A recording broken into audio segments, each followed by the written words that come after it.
Okay guys, here's what we're looking at today. It's my estate sale tool haul. We got two Craftsman 34782 metric deep 1/4 inch drive 12-piece socket sets. I got 3 of the SAE part number 34781, all new old stock. I got 2 sets of 8-piece stubby nut drivers, SAE 41988, and then I got a set of vintage SAE swivel sockets 3/8 drive, and I also got a rethreading tap set Sears.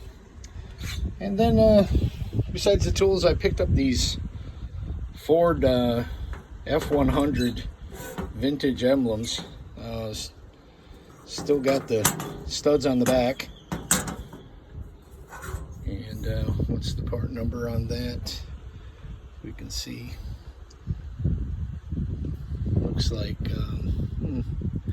I don't know, I'll have to get my glasses, but all of it will be for sale on eBay